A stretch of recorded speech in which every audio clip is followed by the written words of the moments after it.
Hello friend, नमस्कार। आप सब कैसे हैं? ये अच्छे से होंगे, एंजॉय कर रहे होंगे, साथ में चार्ट रीडिंग जरूर कर रहे होंगे।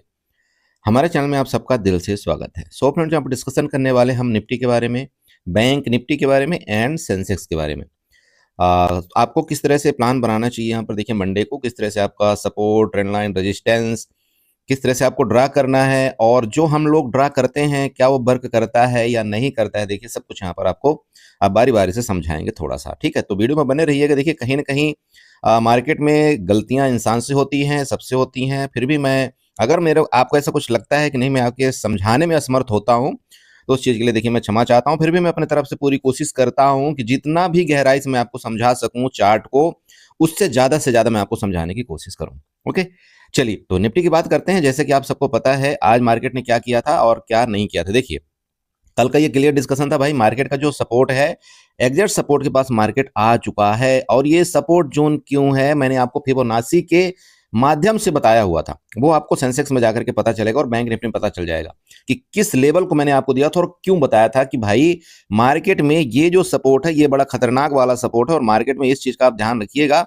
कि मार्केट अगर इस सपोर्ट को रुक गया तो फिर मार्केट में एक रिकवरी थोड़ी सी जरूरी होती है। और वो जरूरी क्यों है रिकवरी, वो भी मैं आपको क्लियर बताया था कि भाई मार्केट इन लोगों को तो ऐसे ले नहीं सकती। लेकिन अगर इस कैंडल को देख करके किसी ने यहां पर मान लो बीटीएसटी या कुछ भी करके मान लो पुट के पोजीशन के लिए गए हैं, तो उसको मार्केट को निकालना है, सिंपल है। मेरी बात क्लियर हो रही?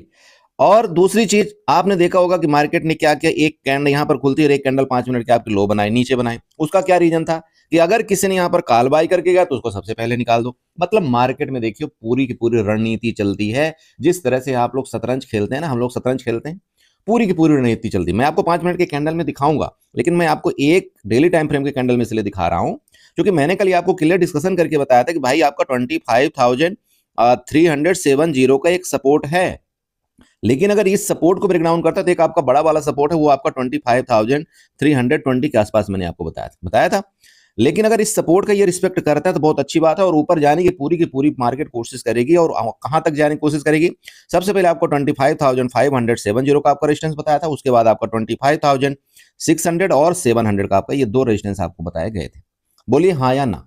ठीक है, चलिए अब ये क्यों बताए गए थे आप सबको पता है। फिर भी चलिए फिर आपको एक बार यहाँ पर रेजिस्टेंस बना देते हैं। तो देखिए रेजिस्टेंस अभी लेटेस्ट टाइम का आपका यही है। यहाँ पर आप देख भी पा रहे होंगे 25,620 का, ये आपको रेजिस्टेंस बना लेना है। ठीक है, ये ग्रीन लाइन आपकी जो बनी हुई है आपका रेजिस्टेंस है। ओके, चलिए अब ये सब बनाने के बाद चलिए मैं इस चार्ट को क्या करता हूँ आपके सामने ले चलता हूँ 15 मिनट में। ओके, ये 15 मिनट का आपके सामने चार्ट आ गया। देखिए सब कुछ आपको बताया गया था। देखिए आपको ये बोला गया था कि भाई मार्केट में जो सेलर यहाँ पर एक्टिव है उसको तो मार्केट टारगेट नहीं कर सकती है ना, लेकिन अगर यहां पर जो सेलर आपके एक्टिव हुए हैं, ठीक है, उसको मार्केट टारगेट कर सकती है। आप देखिए टारगेट किया या नहीं किया, थोड़ा सा देख लेना, मार्केट का स्ट्रक्चर देखना आप, और आप पता करना कि हाँ ऐसा क्यों होता है, आपको तब पता लगेगा ओरिजिनलिटी। अब देखिए आपका अगर मार्केट यहां पर क्लोजिंग देने में सफलता हासिल कर लिया, अब किसको टारगेट करने में उसको इजी होगा? आप बताइए, खुद सोचिएगा थोड़ा सा। मार्केट को दोनों तरफ टारगेट करने में इजी होगा, नीचे भी टारगेट करने में इजी होगा और ऊपर भी ये जो यहां पर बैठे हो इनको भी अभी इजी हो जाएगा, इसको मंडे के लिए। समझ रहे हैं? मतलब मंडे ट्यूजडे जो भी हो, इसको अभी ये दोनों लेवल इजी हो जाएगा। इसलिए मार्केट ने क्या किया, आपका मिड में उसने क्लोजिंग देने की कोशिश किया है। अब भागो तो भागो, कहां भागोगे, है ना भाई? ऑप्शन बायर को उसने बोल दिया, बोला भागो तो भागो, अब कहां भागोगे? इसलिए दोनों तरफ का वो लेने के लिए अब तैयार है वो। अब या तो एसएल इधर कर ले या तो एसएल इधर कर ले। अब बस आपको क्या करना है, इस सावधानी के साथ ट्रेड करना है कि भाई अगर इस लो को मान लो ब्रेक डाउन करता है यहां पर, ये चलिएगा, ये लो बना लीजिएगा और आपको एक रेंज बनाना है। सबसे पहले ये रेंज बनाइएगा। सबसे एक चीज आपको ध्यान देना है कि ये जो दो रेंज आपको दिखाई दे रहे हैं यहां पर, ये वाला यहां आपको नो ट्रेड जोन है मंडे के लिए, ध्यान रखिएगा। ये आपका जो जोन है ये आपको नो ट्रेड जोन है। अब अगर मार्केट मान लीजिए कि इसका ब्रेकआउट करके ऊपर निकलता है आपका 650 के ऊपर, ठीक है, तो मार्केट का नेक्स्ट रेजिस्टेंस आपको क्या होगा बताइए? आपका सबसे पहला रेजिस्टेंस यहाँ पर 25,700, देन उसके बाद आपका 25,800। ये आपके दो ऊपर के रेजिस्टेंस हैं। और ये रेजिस्टेंस कौन कौन से यहाँ पर नोट करिएगा। सबसे ये जहां से मार्केट आपकी ये गिरावट शुरू किया था, और यहाँ पर देखिए पहला रेजिस्टेंस आपका ये जो बिक आपको छोटा सा दिख रहा है ना, इस बिक का मैं आपको यहाँ पर मार्कआउट करके दे देता हूँ, बना लीजिएगा। देखिए फिर आप बोलते हैं ना, बोला सर चार्ट समझ में नहीं आया, देखिएगा ये मैंने बना करके दे दिया आपको। 25,000 आपका 700 आपका पहला, और सेकंड आपको बताया था 25,800। ये आपके दो रेजिस्टेंस है ऊपर के लिए। और रेजिस्टेंस क्यों है, आप सबको पता है वो रेजिस्टेंस क्यों है, क्योंकि वहां से आपके सेलर एक्टिव हुए हैं, वहां से आपके सेल क्रिएट है, उधर से आपकी लिक्विडिटी बनी है। कितनी बार समझा, वही चीजें मार्केट में रिपीट होती है, ध्यान रखिएगा। मैंने आपको अभी बताया कि भाई ये रेंज आपका यहाँ पर है, ये नो ट्रेड जोन है, ध्यान रखिएगा। इसका ब्रेकआउट करके यहाँ से निकलता है मार्केट तो आपको फिर यहाँ पर ऊपर वाला एसएल, और अगर यहीं से मार्केट आपका ब्रेकडाउन करके नीचे चला गया 25,530 के नीचे, तो वापिस आपको फिर ये वाले जो सपोर्ट जो है उधर देखने को मिल जाएंगे। ठीक है, मार्केट ने देखिए आज बहुत संभलने की कोशिश किया है, हालांकि इतना संभलना नहीं था मार्केट को, यहाँ पर बहुत संभलने की कोशिश किया है। फिर भी ध्यान रखिएगा, जब आपका बिक्स बढ़ता है तो मैं आपको बार बार समझा रहा हूं, मार्केट में डर हावी होता है, और जब डर हावी होता है तो किसी भी टाइम आपको बहुत बड़ा मार्केट नीचे की तरफ आपका झोल कर सकता है। इवन 100 पॉइंट का आपका पता भी नहीं चलेगा कि 100 पॉइंट कितने टाइम में आपको गिरावट दे दिया, और आप बस इंतजार करते रह जाएंगे, नहीं नहीं अब तो ऊपर जाएगा, अब तो ऊपर जाएगा। और ऊपर वो किस लिए जाएगा, समझ रहे हो? तो जब बिक्स आपका बढ़ा हो तो भैया, अगर आप पहले यहां पर मान लो 10 लाट में ट्रेड करते थे, जब आपका बिक्स 10 से 12 था, अभी आपका बिक्स अगर यहां पर मान लीजिए कि 14 के ऊपर चल रहा है बड़े भाई, तो ध्यान रखिएगा आपको सीधे ये लॉट साइज आपको 5 कर देना है।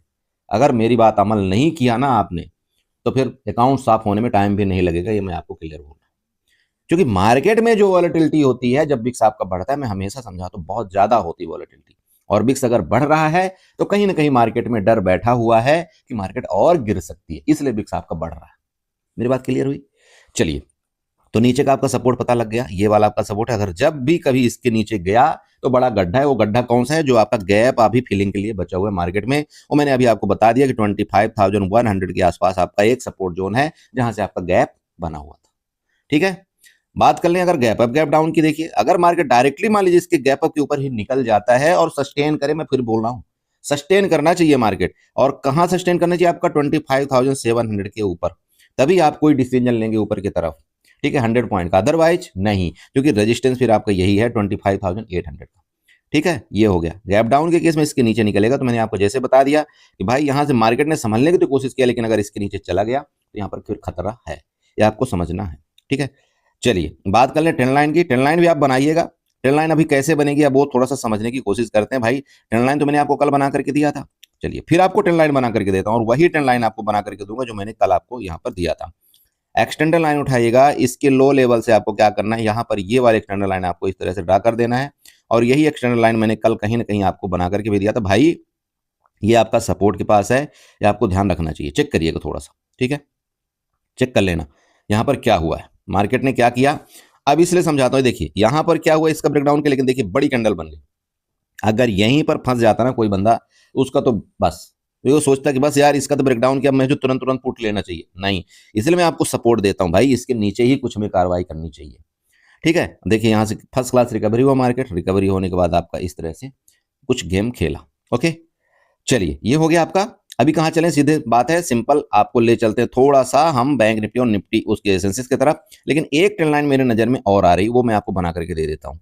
ये देखिएगा ट्रेंड लाइन जो नजर आएगी ना मेरी, वो मैं आपको बना करके दूंगा यहाँ पर, ये देखना, थोड़ा सा इसको ध्यान रखना है आपको। ये वाली बनाइए बनाइए, अरे दोस्त बनाइए, कहीं ना कहीं आपका काम आएगा। तो ये आपका सिंपल है, ये रेजिस्टेंस आपको दिख ही रहा है, ये आपको सपोर्ट दिख ही रहा है, बस ये सपोर्ट, ये आपका नीचे का सपोर्ट, ऊपर निकला तो आपको पता ही है कि आपका ऊपर का रेजिस्टेंस।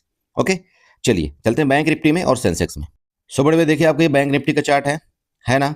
अब बताइए क्या मैंने आपको ये सपोर्ट बना करके दिया था या नहीं दिया था, जहां से आपका बैंक निफ्टी रिटर्न लिया वही आपको सपोर्ट। चलिए मैं आपको दिखा देता हूं, ये सपोर्ट था ना कि नहीं था, बताइए। और ये सपोर्ट क्यों बनाया था, ये देखिए, ये बिग देखिएगा, यहां से आपको क्लियर बताएगा। तो यहां से आपका अगर मार्केट एक बार ऊपर गया तो कोशिश कर सकता है मार्केट ऊपर निकलने की। और ये दूसरा चीज कंफर्मेशन आपको क्या दिया था, चलिए वो भी आपको बता देता हूं। यहां से मैंने क्या किया था, आपको इस लो लेवल से इसके टॉप में मैंने फिबोनाची ड्रा किया था, और आपको ये बताया था कि जब तक आपका 0.61 के लेवल के नीचे नहीं जाता बैंक निफ्टी, तो किसी कीमत पर आपको बेरिश नहीं होना है। और ये देखिएगा आपका 0.61 का लेवल एग्जैक्ट उसी लेवल से आपका बैंक निफ्टी रिटर्न हुआ है। आना चाहिए ये चीज आपको भाई, ये लेवल्स ड्रा करने आपको आना चाहिए, और जब तक नहीं आएगा मैं तब तक सिखाऊंगा, ये मैं आपसे वादा करता हूं। ये चीजें आपको आना चाहिए कि मार्केट कहां से रिटर्न कर सकती है, और अगर इसके नीचे मार्केट आ जाती ना गलती से, तो फिर नीचे का आपको लेवल मैंने क्लियर वो बताया हुआ था, जो सपोर्ट लेवल है आपके। ये चीजें बनाइए, ये चीजें सीखिए आप, इसलिए मैं आपको समझाता हूं कि ये ऐसे अनमोल यहां पर रतन है, इनको सीखना है आपको। मैं ये नहीं बोलता कि 100% टाइम आपको ये काम करता है, बिल्कुल ये नहीं बोलता, लेकिन अगर आपका 60% टाइम भी काम करता है तो कहीं ना कहीं आप सही डायरेक्शन में जाएंगे और आपका अकाउंट हरा भरा रहेगा। मेरी बात समझ रहे हैं? ध्यान रखिए, देख लीजिए आप, ये आप चेक करिए, आपने देख लीजिए मार्केट कहां पर जाकर के आपकी रुकी है। मैं बैंक निफ्टी की बात कर रहा हूं, चलिए इसको मैं डिलीट कर देता हूं। अभी मैं अगर ऊपर की बात करूं, चलिए अभी आपको एक और समझा देता हूं, मेरा काम है आपको समझाना। अभी मैं क्या करूंगा, फिबोनाची फिर उठाऊंगा और इसके टॉप लेवल से मैं क्या करूंगा, इसके लो लेवल को मैं फिबोनाची से मार्कआउट करूंगा। अब मैं फिर आपको दिखाता हूं, ये लीजिएगा आपका मार्केट ने क्या किया, यहां पर देखिए आपका बिक तो बना दिया, इसमें बिक तो बना दिया, लेकिन इसकी हिम्मत नहीं हुई इस लेवल को ब्रेकआउट करके ऊपर निकलने की। और ये लेवल कौन सा है, ये लेवल आपका 0.61 का लेवल है, यहां पर चेक कर लेना। और ये लेवल कौन सा है आपका 61,000 आपका 149 का, ठीक है। तो फिर आपको बता रहा हूं, यहां आप रेजिस्टेंस बना लीजिएगा इस तरह से, ये लीजिए मैं रेजिस्टेंस आपको बना करके दे देता हूं। ये लीजिए मैंने रेजिस्टेंस बनाया, इसको मैं डिलीट कर दिया, ठीक है। तो ओवरऑल अभी स्ट्रक्चर क्या है मार्केट का, देखिए ये गिरी है बहुत तेजी के साथ, अभी आपका रिटर्न किया। अभी ओवरऑल स्ट्रक्चर क्या बोलता है, अगर इधर आना है तो आए, और अगर ये ऊपर जाना होगा तो इस रेजिस्टेंस का ब्रेकआउट करके ऊपर रुकेगी मार्केट, क्योंकि आपका ये 0.61 का लेवल मैंने आपको पहले ही बता दिया है। मैं थोड़ा सा काम करता हूँ, इस चार्ट को ना मैं 15 मिनट में ले जाता हूँ, तभी यह ज़्यादा थोड़ा सा मजा आएगा। ये चेक करिएगा, ठीक है। अभी क्या हुआ देखिए, मार्केट में इधर से बायर एक्टिव है, नीचे से बायर आपके एक्टिव है, ऊपर से आपके सेलर एक्टिव है। वही हर एक इंडेक्स में हुआ है आपका। मिड में मार्केट ने आपकी क्लोजिंग दे करके ये बहुत बड़ा एक गुनाह कर दिया है। मतलब ये है कि मार्केट में दोनों तरफ की आपकी रेंज खुल चुकी है, मार्केट कहीं भी जा सकती है। मतलब मंडे के लिए मार्केट में दोनों तरफ की रेंज आपकी खुली हुई है। लेकिन बात यह है कि अगर ऊपर गई तो भी आपका बड़ा एक मोमेंट मिलेगा शार्पली, और नीचे गई तो भी एक बड़ा मोमेंट मिलेगा। तो ऐसा बिल्कुल नहीं सोचना है कि ऊपर के लिए जगह नहीं और नीचे के लिए जगह नहीं। बैंक निफ्टी में भी दोनों तरफ के लिए जगह है, ठीक है। तो आपको ये प्लान अपने हिसाब से बनाना चाहिए, ठीक है। अब बात करते हैं, देखिए आने वाले दिनों में जैसे कि मैंने आपको बोला था मंथली एक्सपायरी है, अभी आपकी 2 दिन छुट्टी है, उसके बाद आपकी मंथली कुछ दिन बाद 1-2 दिन बाद मंथली एक्सपायरी। तो अगर मान लो मंडे के दिन अगर आपका बिक्स बढ़ा तो फिर मंथली एक्सपायरी के दिन आपको बहुत मुश्किल हो जाएगा मार्केट में ट्रेड करना। अगर मंडे के दिन भी बिक्स बढ़ा तो, और बिक्स बढ़ा तो मार्केट कहीं ना कहीं अपने आप को कूल डाउन और नीचे करेगी, ओके। तो कुछ नहीं है, चार्ट आप बनाइए, चार्ट के साथ आप ट्रेड करिए, एसएल से घबराइए मत, चूंकि अगर आपकी कैप यहां पर क्वांटिटी लो है तो आपको डर नहीं लगेगा। डर तभी लगता है मेरे बड़े भाई जब आपके पास क्वांटिटी हाई रहती है। सो प्लीज क्वांटिटी को थोड़ा सा कंट्रोल करना सीखिए। मैं मानता हूं पैसा बनता है, जब तक आप बड़ी क्वांटिटी नहीं लेंगे आपका पैसा नहीं बनेगा। लेकिन समस्या यहां पर एक चीज की है दोस्त, जब आपको झटका लगता है ना तो बहुत बड़ा झटका लगता है। अगर वो झटका आप बर्दाश्त करने के लिए तैयार हैं, अगर आप उसको लास्ट में कंट्रोल करने की हिम्मत जिस दिन आपकी आ गई, आपको पता लग गया कि ठीक है यार मेरा 10,000 का लॉस यहाँ पर जा रहा है, मुझे कोई दिक्कत नहीं क्योंकि मैं उतना बना लेता हूँ, तो फिर आपको डर नहीं लगेगा। फिर आप अपनी हिसाब से आप क्वांटिटी अपनी ले सकते हैं। अरे समझ रहे हो भाई, अगर आप मान लो किसी दिन आप यहाँ पर 40,000 बना रहे हो, ठीक है, तो 10,000 का आपका यहाँ पर ये इसकी कोई वैल्यू नहीं है 10,000 के लॉस की, ये समझना। अगर आपको लगता है कि मार्केट अगर यहाँ से रिटर्न करेगा तो इसको ये फिर आपको डरना नहीं इन चीजों से। फिर आपका ये 20 भी जाएगा, 30 भी जाएगा, हो सकता है आपका 40 भी, हो सकता है 50 भी जाए, ठीक है। लेकिन बस ये ध्यान देना है कि अगर आप 40 बना रहे हो तो 80 का लॉस नहीं जाना चाहिए। ये मैं आपको हमेशा समझाता हूं, मेरी बात समझ रहे हो भाई। अगर आपने 40 बना रखा है, आपको ये पता है यार मैं 40 तो प्रॉफिट नॉर्मल कर लेता हूं, तो फिर आपको 80 के लॉस से घबराना भी नहीं है। लेकिन अब अगर आप 80 के लॉस को क्रॉस करते हो तो ये गलत चीज है। आप बनाते हो 40 लेकिन लॉस आप ले रहे हो उससे डबल, उसके ज्यादा भी, तो फिर वो चीज गलत है। अब मैं 80 तक क्यों गया, ये अब आप बोलेंगे सर आप तो बोलते हो नहीं 40 ले, 80 तक मैं क्यों गया पता है, क्योंकि आप जो 40 बना रहे हो ना, ये हो सकता है आप यहाँ पर 3 से 4 दिन कंटिन्यू बना रहे हो, लेकिन जिस दिन आपका लॉस हो रहा है अगर आपने 80 में क्लोज कर दिया, ये आपका सबसे बेस्ट पॉलिसी है, कहीं नहीं जाएगा, आपको कोई दिक्कत नहीं आएगी। क्योंकि मैंने एक प्रीवियस वीडियो में आपको समझाया था कि भाई अगर कितना भी बेकार एक ट्रेडर होगा, अगर वो 22 दिन ट्रेडिंग करता है तो उसका मैक्स लॉस यहाँ पर 5 से 6 ही होते हैं, उससे ज्यादा लॉस नहीं होते उसके, ठीक है। तो ये ध्यान रखना है आपको, ये मैं आपको समझाने की कोशिश कर रहा हूँ, ठीक है। चलिए, तो ये ध्यान रखना है आपको, ये बता दिया आपको। ऊपर का भी आपका लेवल खुला हुआ है, ये टॉप का जो एटीएच की तरफ है आपका 61,800 के आसपास, वो मैंने आपको बताया भी था, ठीक है। और इसके बाद आपका यहाँ पर नीचे का भी लेवल आपका खुला हुआ है, ओके। चलिए थोड़ा सेंसेक्स में देखते हैं, सेंसेक्स में क्या कामकाज हो रहा है और क्या कामकाज हो सकता है। तो फिर देखिए आपका ये सेंसेक्स का चार्ट है, 15 मिनट का ही चार्ट है। मैं भी डेली टाइम फ्रेम में नहीं ले जाऊंगा, हालांकि मैंने आपको बताया था डेली टाइम फ्रेम, मैंने फिबोनाची ड्रा करके आपको बताया था सेंसेक्स में, क्लियर बोला था कि जब तक इसके नीचे नहीं आता तो आपको बेरिश नहीं होना है। आप देखना चाहेंगे तो मैं आपको दिखा भी दूंगा, मैंने नीचे फिबोनाची ड्रा करके आपको दिखाया था डेली टाइम फ्रेम में, ठीक है। चलिए अभी क्या है, आपका सपोर्ट आपको दिख ही रहा होगा, आपका ये सपोर्ट जोन है आपका 82,700 के आसपास, ठीक है। आप इसको सपोर्ट मानना, और अगर इस सपोर्ट का ब्रेकडाउन करते हैं तो फर्दर आपका यही सपोर्ट है 82,220 और 30 का, ये आपका सपोर्ट है। अच्छा खासा रेंज है नीचे की तरफ भी। ऊपर के रेजिस्टेंस की बात कर लें, आप इसको बना लीजिएगा, इधर आपका ये रेजिस्टेंस है, इसको जब तक ब्रेकआउट नहीं करता तो प्लीज थोड़ा सा अवॉइड करना है आपको ऊपर के लिए। हाँ, अगर इसको जिस तरह से मान लो कि मार्केट आपका यहाँ पर ऊपर गया, फिर नीचे आया, फिर ऊपर गया, फिर नीचे आया, अगर इधर ही से आपको ये वाला जोन मिल जाए तो बेटर है आपको। यहाँ पर आप बिल्कुल प्लान बनाइएगा, ये आपका छोटा जोन नहीं है, आपका लगभग 200-300 पॉइंट का जोन है, आप बना सकते हो। ठीक है, इस तरह से भाई मार्केट अगर आपका यहाँ पर इस तरह से काम काज कर रही है, ऐसा कुछ करके ये करती है तो करिए, कोई टेट नहीं। लेकिन यहाँ पर ट्रेडर क्या गलती करते हो मैं आपको थोड़ा समझाता हूँ। देखिए, वो होप में बैठे रहते हैं। अगर उनको मान लो यहाँ पर किसी ने एक ऑप्शन 100 रुपए में बाई किया, XYZ के लिए मैं आपको थोड़ा सा समझाता हूं। मान लो एक ऑप्शन आपने 100 रुपए में बाई किया और यही ऑप्शन आपका बढ़ करके 125 हो गया। आप बताइए कितना परसेंट आपका यहाँ पर प्रॉफिट बढ़ गया? थोड़ा समझना आप, कितना परसेंट आपका प्रॉफिट हुआ? ठीक है, आप समझ रहे हो, लगभग आपका 25% हो गया ना। ओके, अब अगर ये ऑप्शन मान लीजिए कि जो 125 गया था, अगर ये ऑप्शन वापस आपका आ करके मान लीजिए 100 हो गया, उसके बाद भी आपने एग्जिट नहीं किया और आपका ये ऑप्शन मान लीजिए कि 70 हो गया, समझ रहे हैं इस चीज को? मान लो 100 में आपने बाई किया कोई ऑप्शन और ये आपका 125 हो गया, 125 के बाद भी आपने बुक नहीं किया और ये वापस आपका 100 आ गया, फिर आपका 70 आ गया, तो बताइए इससे बड़ी बेवकूफी क्या हो सकती है? अरे समझ रहे हो क्या हो सकती है? अरे अगर 125 गया था तो आप इसको बुक कर लेते कि नहीं कर लेते, और इसका वेट करते, अगर वापस आपके डायरेक्शन में आ जाता तो यहां पर आप वापस एंट्री तो कर सकते थे ना, कि नहीं कर सकते थे? बोलिए, कितना नीचे आपका स्टॉप लॉस हो जाता, खुद सोचिएगा आप। भाई एक ऑप्शन जो आपने 100 में बाई किया, वो अगर आप 125 में एग्जिट कर लेते, ध्यान रखिएगा, अब आप उसका वेट करते और गलती से वही ऑप्शन आपको यहाँ पर 70 में मिल जाता, अब आप सोचिए कि कितना छोटा आपका एसएल हो जाता। ये एसएल की मैं बात कर रहा हूं, एसएल की मैं बात कर रहा हूं, कितना छोटा आपका एसएल होता। ऑलरेडी आप यहाँ पर 25 पॉइंट प्रॉफिट में हो, अब आपका एसएल कितना बचता है? यहाँ पर सोचने वाली बात है। ठीक है, तो ऐसा माइंड आपको लगाना है यार कि मुझे बुक क्यों नहीं करना चाहिए अगर 15-20 पॉइंट मुझे मिल रहा है तो। और ऐसा तो नहीं कि मार्केट में एक ही बार ट्रेड मिलता है, मार्केट में अगर आप सही ट्रेडर हैं, अगर आपको चार्ट की पहचान है, तो आपको 2-4 ट्रेड मिल ही जाते हैं। तो अगर आप 10-10, 20-20 पॉइंट भी बुक करते हो तो आप एटलीस्ट आप अपनी जगह में सही पर पहुंच जाते हैं। लेकिन जो व्यक्ति यहाँ पर 50 पॉइंट और 100 पॉइंट के लिए वेट करता है, उसका ना जाने कितने बार स्टॉप लॉस हिट होते हैं। मैं मानता हूं कि उसका वहां पर सही जाता है मार्केट और सही वो टारगेट के लिए वेट करता है, लेकिन उसका एसएल तो बहुत हिट होते हैं। और अगर मान लो गलती से 4 दिन आपका एसएल हिट हो गया ना, तो आपका मनोबल ऐसे घट जाता है यार, डर होता है वो 1 से 2 दिन ज्यादा एसएल बर्दाश्त ही नहीं कर सकता। उसके बाद तो वो बिल्कुल मंजू जैसा ट्रेडिंग करने लगता है, वो ट्रेडिंग करता है। ठीक है, जो मजनू होते हैं ना, फिर वो कुछ नहीं देखते, उनके जैसा ट्रेडिंग शुरू कर देता है। बोला आओ सनम जाओ सनम वाला हिसाब किताब होता है। प्लीज थोड़ा सा समझिए इस चीज को। इसलिए मैं समझाता हूं कि अगर आपको 25 पॉइंट मिल गया, छोड़ना नहीं है उसको, लीजिए, बाकी बाद में देखा जाएगा। ठीक है, तो ऊपर का भी मैंने आपको क्या बताया कि अगर इसका ब्रेकआउट यहां पर करे तो ध्यान रखिएगा, आपका ऊपर का रेजिस्टेंस ये वाला दिख रहा है जो कि 83,600 के आसपास है। लेकिन मार्केट अगर आपका सेंसेक्स मान लीजिए ऐसे कुछ ट्रेड करता है तो यहां पर भी आप चाहें तो इस तरह से आप स्कैल्पिंग कर सकते हैं।